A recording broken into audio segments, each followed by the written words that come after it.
बिस्मिल्लाहिर्रहमानिर्रहीम अस्सलामु अलैकुम रहमतुल्लाहि व बरकातुहू। हम पढ़ रहे हैं जी लॉस्ट चाइल्डहुड, और इसके बारे में आज मैंने आपको इसके क्वेश्चंस के बारे में थोड़ा सा गाइड करना है कि स्टूडेंट्स जब आप एक स्टोरी को पढ़ रहे होते हैं तो आपको कैसे पता चलता है कि स्टोरी के कौन से क्वेश्चंस इंपॉर्टेंट हैं और कौन से क्वेश्चंस इंपॉर्टेंट नहीं हैं।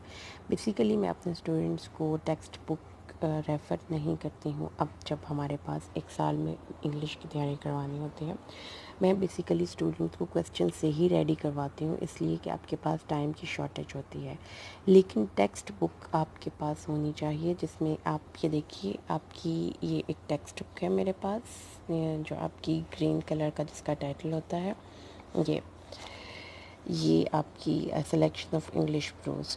इस बुक में जब आपके टेक्स्ट में एंड पे, बिल्कुल एंड पे जब आप जाएंगे, आपकी टेक्स्ट जब ख़त्म हो जाएगी तो उसके बाद आखिर में कुछ नोट्स का ऑप्शन है। ये देखिए, यहाँ पर हर स्टोरी के क्वेश्चंस लिखे हुए होते हैं। इसमें थोड़ा सा राइटर का इंट्रोडक्शन होता है और थोड़ा सा स्टोरी के बारे में बयान किया गया होता है। जैसा कि हम यहाँ पर देखते हैं तो उन्होंने यहाँ पर ग्राहम ग्रीन के बारे में सारा लिखा हुआ है। Graham Greene was the British novelist, play writer, short story writer, essayist, travel writer, autobiographer. His reputation was first made by Brighton Rock, a thriller of contemporary violence but with some social impact। ये सारा यहाँ पर writer के बारे में लिखा हुआ है। उसके बाद एक पैराग्राफ में आपकी स्टोरी के बारे में भी लिखा हुआ है। Lost Childhood is an autobiographical sketch in which Green tells of the writer he read in the early formative years of his life and the way they influenced the course of his own writing। Excellent line है आपकी introduction को manage करने के लिए। यहाँ से 2 lines अगर आप राइटर के इंट्रोडक्शन के पकड़ लेते हैं और ये एक लाइन आप अपने स्टोरी की एक जनरल थीम के बारे में पकड़ लेते हैं तो ये बहुत एक्सेलेंटली उन्होंने आपके स्टोरी के इस थीम को बयान किया हुआ है। मैंने ये बुक आपको क्यों खोल के दिखा रही हूँ, इसलिए कि इसमें से आपको क्वेश्चंस का पता चल जाता है। बेसिकली जो आपकी की बुक्स होती हैं कोई भी, वो इन्हीं क्वेश्चंस को डील करेंगी, तो आपकी स्टोरीज वो की बुक्स ठीक होंगे। अब इसके क्वेश्चंस नोट करें हम तो ये जी इसके क्वेश्चंस, ये 3 क्वेश्चंस हैं बेटा। What connection does Greene establish between childhood and books.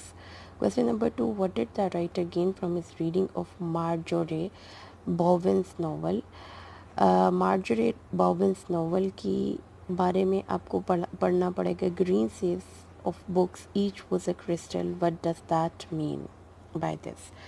ठीक हो गया स्टूडेंट्स। तो ये 3 क्वेश्चंस हैं जो कि आपको आपकी टेक्स्ट बुक्स में से टेक्स्ट बुक में लिखे हुए हैं और उन्होंने कहा है कि एक्सपेक्टेड क्वेश्चंस ऐसे आएंगे। ठीक है, तो जब आप ये क्वेश्चंस यहाँ से पढ़ रहे हैं, अब आपको की बुक से तैयारी करनी है। तो की बुक से तैयारी करने के लिए फिर आपको इन्हीं 3 क्वेश्चंस को फोकस करना पड़ेगा। तो question number 1 to the point grammar and composition में है जी, connection between childhood and books. ये हमने पिछले लेसन में कवर कर लिया था। मैंने आपको समझा दिया था कि आपने इसको इस बुक में से कैसे पढ़ना होता है, आपने अपनी क्वेश्चंस को इम्प्रूव कैसे करना होता है। क्वेश्चन नंबर 1 इसको हम टिक कर लेते हैं, ये आपके बुक में था और ये हम लोगों के पेपर में भी आया हुआ है और ये इंपॉर्टेंट क्वेश्चन है। उसके बाद जो दूसरा क्वेश्चन है वो देखें आप। दूसरा क्वेश्चन जो आपकी बुक में था वो था each book was a crystal to the writer, what does that mean by it. Exact question आपको यहाँ पे मिल गया है जो कि आपकी इस टेक्स्ट बुक में लिखा हुआ था। देखिए ना, आपने जो इस बुक में लिखा हुआ था एग्जैक्ट क्वेश्चन आपको यहाँ से वो मिल गया है। तो इस क्वेश्चन को हम टिक कर लेते हैं, ये क्वेश्चन अपने पेपर के लिए करना है। उसके बाद जो तीसरा क्वेश्चन था वो कौन सा था, लेट्स सी इट। जो थर्ड क्वेश्चन था स्टूडेंट्स वो था Miss Bowen's books and the writer. तो ये क्वेश्चन आपके पेपर में, यानी कि अगर आपने इस स्टोरी को 100% रेडी करना है और आपने सिर्फ पेपर के हिसाब से कुछ इंपॉर्टेंट क्वेश्चंस नहीं करने, तो ये 3 क्वेश्चंस हैं जो कि आपको पेपर के हिसाब से आपकी इस टेक्स्ट बुक में अवेलेबल हैं। लिहाजा अब इन क्वेश्चंस में से आपने क्वेश्चन नंबर 1 पिछले लेसन में रीड कर लिया था। अब हम अगले क्वेश्चंस को देखते हैं कि इसमें राइटर ने क्या बयान किया हुआ है। राइटर इसमें बयान करता है each book was a crystal to the writer. The writer tells us that the ways he was very fond of reading books of adventures. उसको एडवेंचर के बुक्स पढ़ने का बहुत शौक था अपनी चाइल्डहुड में। He had a large number of such books in the shelves at his home. उसको अपने घर की शेल्फ में इस किस्म की बहुत से बुक्स मिल गई। ही had a large number of, each book was rich with experience of life. ठीक है जी, हमने इसमें इंपॉर्टेंट वर्ड्स को अंडरलाइन कर लिया हुआ है। Crystal, experience. क्रिस्टल एक्चुअली सबसे पहले इसको आप डिफाइन करेंगे कि crystal is like a world in which a child could see the different aspects of life। ठीक है, बुक्स उसकी पोजीशन में ज़िंदगी के मुख्तलिफ एस्पेक्ट्स को रिफ्लेक्ट करती थी। They were like a mirror to the writer, और वो राइटर के लिए मिरर की तरह थी। ठीक है जी स्टूडेंट्स, अब आप इस क्वेश्चन, अगर फॉर एग्जांपल आपके पेपर में क्वेश्चन आ जाता है तो ये इस सबसे पहले आपने क्रिस्टल के मीनिंग को समझना है, और समझना ये है कि जो आपने ऑलरेडी याद किए हुए क्वेश्चंस हैं, जैसा कि आपने क्वेश्चन नंबर 1 याद किया था, देखिए ज़रा उस क्वेश्चन में से इंफॉर्मेशन आप लेकर इसका इंट्रोडक्शन इम्प्रूव कर सकते हैं। लेकिन जो नई इन्फॉर्मेशन है वो यहाँ से पिक होगी। इसमें आपने क्रिस्टल को सबसे पहले डिफ़ाइन करना है, और वो क्रिस्टल डेफिनेशन क्या है? Crystal different aspects of life को शो करता है, उसकी डिफरेंट आइडियाज़, फीलिंग्स और इमोशंस को शो करता है, जो कि उसने अपनी ज़िंदगी के लेटर ईयर्स में फॉर्म किए उन आइडियाज़ की बेस पर जो कि उसके बचपन में उसके पास थे। ठीक हो क्या? उसके बाद उसने कहा है these books exercised deep influence on his mind, और ये उसके माइंड पर बहुत डीप इन्फ्लुएंस डाल रही थी। तो इससे आपको पता ये चला कि क्रिस्टल का मतलब ये होता है कि एक ऐसी चीज़ जिससे कि उसकी लाइफ के डिफरेंट एस्पेक्ट्स को इन्फ्लुएंस करे, अपॉर्चुनिटीज़ और उसको लाइफ में मिले, उसका एक्चुअली विजन ब्रॉड होता है लाइफ के बारे में। इसको हम कहते हैं एक क्रिस्टल है। एक क्रिस्टल की तरह उसकी लाइफ ने हर चीज़ को मिरर कर दिया, और उसको हर चीज़ को एक्सप्लेन कर दिया, और डिफरेंट आइडियाज़ को, फीलिंग्स को, इमोशंस को जो कि उसने अपनी लेटर ईयर ऑफ लाइफ में फॉर्म किए थे, उसका बहुत बड़ा इफ़ेक्ट उन बुक्स का था जो कि उसने अर्ली ईयर्स ऑफ इस लाइफ में पढ़ी थी। तो ये एक क्रिस्टल का मतलब हो गया। अब जब आपने ये चीज़ समझ ली तो अब इसका मतलब ये है कि अब इस पॉइंट के बाद आप अपनी समरी जो कि आपने इसमें याद की हुई है वो ऐड कर सकते हैं। राइटर ने एक बुक ऑफ एडवेंचर पढ़ी, द पायरेट ऑफ एरोप्लेन। ठीक है जी, ये अब आपने इसकी इम्पॉर्टेंट वर्ड्स को आप ज़रा पढ़ लीजिए, साथ अंडरलाइन कर लीजिए। मैं आपके साथ ये काम करवा रही हूँ, अपने बुक्स आप भी खोलें और आप इसको भी अंडरलाइन करें। Pirate of aeroplane captain Gilson की एक बुक थी, कैप्टन गिल्सन की बुक थी, इसका नेम था पायरेट ऑफ एरोप्लेन। अब ये जो थी, इस बुक में उसने पढ़ा क्या? उसने इस बुक्स को एटलीस्ट 6 टाइम्स पढ़ा। अब आप देखिए कि उसने इसको 6 दफ़ा क्यों पढ़ा। ये एक स्टोरी थी लॉस्ट सिविलाइजेशन की सहारा में, और एक बुरे यांकी की, पायरेट की। ये एक स्टोरी किसकी है स्टूडेंट्स? सबसे पहला मरला जब भी किसी एक टेक्स्ट को अप्रोच करने का है वो ये है कि जो उसके इम्पॉर्टेंट जो आइडियाज़ हैं वो आपके माइंड में क्लियर हों। अब ये एक बुक का नेम है पायरेट एरोप्लेन, और ये कैप्टन गिल्सन की बुक है। इस बुक को राइटर ने 6 दफ़ा पढ़ा है। क्यों पढ़ा है? क्योंकि वो एक यांकी की कहानी है, विकेट यांकी की कहानी है, जो कि सहारा में की लॉस्ट सिविलाइजेशन में, लॉस्ट मतलब तबाहशुदा तहज़ीब में वो रह रहा था, और वो एक बहरी कज़ाक था। बहरी कज़ाक मतलब जिस समंदर में जाकर लूट मार करते हैं, और उसके पास एक एरोप्लेन था जिसमें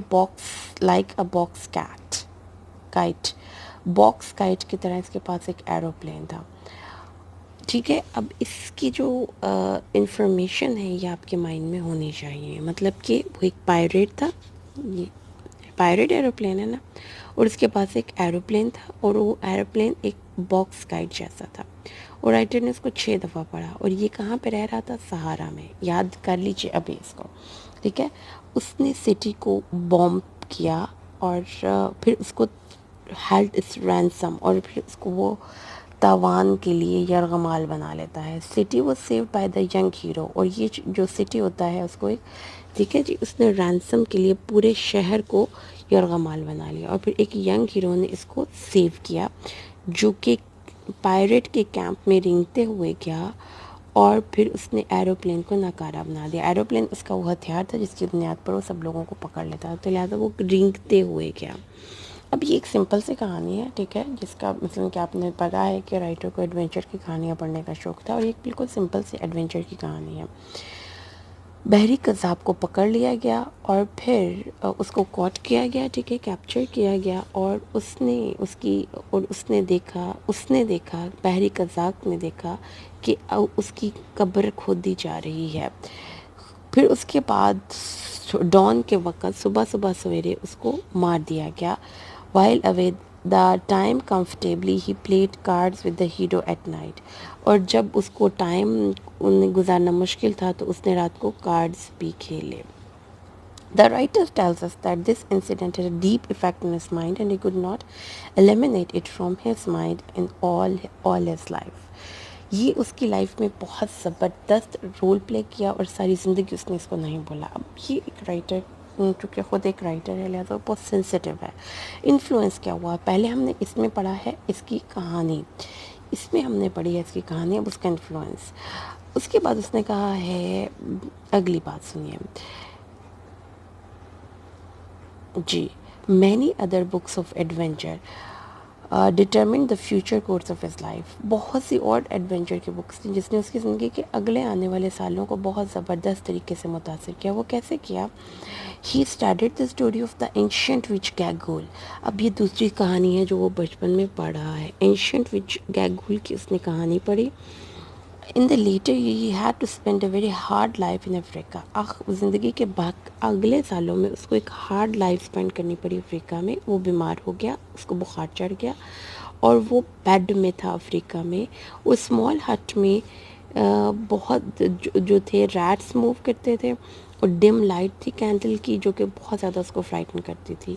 ये उस विच की कहानी, गैगुल की कहानी थी जिसने कि उसकी स्पिरिट्स को हाई रखा और उसको ज़िंदगी की हार्डशिप्स को पेशेंस से गुजारना बताया, क्योंकि गैगुल एक permanent part of writers imagination रही। कैरेक्टर जो था उसने उसको बताया कि the characters of cotton man and Curtis, इसने बताया कि उनकी बहादुरी और करेज राइटर की ज़िंदगी में एक परमानेंट सोर्स ऑफ इंस्पिरेशन रही। तो स्टूडेंट्स, जब आपने किसी एक स्टोरी को अप्रोच करना है, किसी क्वेश्चन को अप्रोच करना है, किसी एक टेक्स्ट को अप्रोच करना है, just you want to study it for the amusement, that's okay, but when you want to reproduce that text, you want to read it in order to reproduce it in some forum, whether you want to speak it, whether you want to write it, then you should keep in your mind the important information and the important words of vocabulary. If you will not do it, you will not be able to write it or to speak it. So therefore I am telling you that if you want to study it even once, you should keep in your mind the important words, and this is not the right way just to study it once. You have to take a pencil or pen in your hands or simply a highlighter and highlight the important points. That will work for you when you will reproduce it. Right now we will if you just want to repeat the information in your mind, you will have some information on your fingertips. Here the writer is talking about two different novels. One novel is about the pirate aeroplane in which a pirate had an aeroplane like a box kite. He once he bombed the city and held the inhabitants for ransom. The city was saved by a young hero. He crept out of the to a pirate camp and made the aeroplane out of action. His enemies, the pirate was captured and he saw his enemies dig his grave, and he was shot at dawn. So this was a storybook that had a great influence in writer's mind. Secondly, the writer had a great influence of the witch Gaggle, and that storybook had a deep influence of him in the later years of his life when he was held in a an African camp. He was so ill. This with the dim light and with the rats moving on, it was really very frightening. Then he kept up toned up his spirits, and he bore up the hardships of life with patience, because Gagul was a type of writer's imagination, and he understood that he could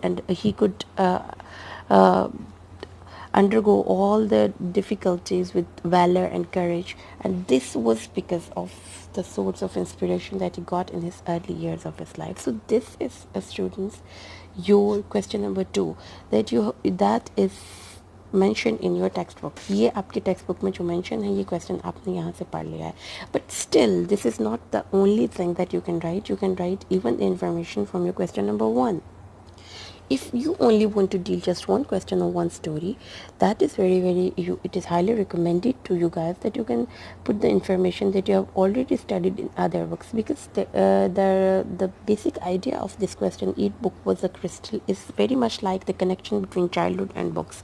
Like this question number 1, that is the very important question of your of this story of your this chapter, in which the writer has presented an idea that the childhood and the old age, both are hands in glove with. The ideas that you form in your childhood are always the part of your life in the later years of his life. So the writer says that when the books I studied in my childhood had a deep influence of my future years, and it gave me courage to understand the hardships of life, to go through it, and to understand and to bear it with patience. So you can pick information even from question number 1. You can pick the information even from the question number 2. As we studied in the previous lesson, जब मैंने आपको पिछला lesson record किया है उसमें मैंने आपको ये सारा पढ़ाया है। मैंने आपको बताया है कि ये जो डिक्सन ब्रैड की बुक थी, इसने राइटर के विजन को बहुत ब्रॉड किया था, इसने उसकी लाइफ को बहुत ज़्यादा एक्सपैंड किया था, उसको अंडरस्टैंडिंग हुई थी डेथ की, हैप्पीनेस की, ये सारा हमने इसको अंडरलाइन किया हुआ है। ये बुक ऑफ एडवेंचर थी, एक्साइटमेंट थी, बुक ऑफ विजन, उसकी लाइफ को बहुत विजन को एक्सपैंड कर दिया, उसको अपनी लाइफ के हार्डशिप्स को अंडरस्टैंड करना सिखाया। उसके बाद उसने ये देखा कि लाइफ जो है वो सिंपली एक बेड ऑफ रोजेस नहीं है। उससे पहले उसको लाइफ के हार्डशिप्स का नहीं पता था, उसका विजन बहुत ब्रॉड हो गया, उसको पता चला happiness, mystery, doubt, fear and hope, courage सारा ज़िंदगी का हिस्सा है। उसको पता चल गया कि डेथ क्या होती है। तो ये आप सब कुछ उसमें लिख सकते हैं। सो ये ज़रूरी नहीं होता स्टूडेंट्स कि आप सिर्फ एक क्वेश्चन को पढ़ें और उसकी इन्फॉर्मेशन को उठाकर आंसर लिखते हैं। आपको इन्फॉर्मेशन, आपको बेसिकली अपने माइंड में समझना होता है कि क्वेश्चन है क्या दरअसल, और फिर उसके बाद आपने आंसर करना होता है। तो जो लास्ट क्वेश्चन इसी बुक में से आपका बचा हुआ है, मार्जो बॉर्बन्स की बुक है आपकी, जो उसमें वो मैं इंशाल्लाह आपको नेक्स्ट लेसन में पढ़ा दूँगी, और साथ साथ मैं आपको समझाऊँगी कि how you will do it your papers. Because मैंने अपने यहाँ पे PDF पे जो नोट्स डाले हुए थे उसमें स्टूडेंट्स के कुछ के इश्यूज़ आ रहे थे, वो मुझे कह रहे थे कि बहुत डिफ़िकल्ट टाइम से मुश्किल होती है। और मेरे अपने स्टूडेंट्स भी हैं। I do not teach the class from notes, I teach the class from these books, क्योंकि मेरे पास मेजॉरिटी स्टूडेंट्स को मैंने एड्रेस करना होता है, और मेजॉरिटी स्टूडेंट्स इन बुक्स के साथ काफ़ी कंफर्टेबल होते हैं। लिहाजा आप भी अगर तैयारी कर रहे हैं तो इन बुक्स को आप बहुत अच्छे तरीके से पढ़ेंगे तो आपका बहुत अच्छा वाला पेपर हो जाएगा। प्रोवाइडेड दैट कि आप इन बुक्स को सिर्फ रट्टा मारने के लिए अप्रोच ना करें, अपने टेक्स्ट को अंडरस्टैंड करने के लिए अप्रोच करें। तो इसको करने के बाद इंशाल्लाह एक और इसका मैं आपको नेक्स्ट में समझा दूँगी, और इसके बाद हम नेक्स्ट स्टोरी की तरफ मूव करेंगे। अल्लाह ताला आप सबका हामी नासिर। अस्सलाम वालेकुम।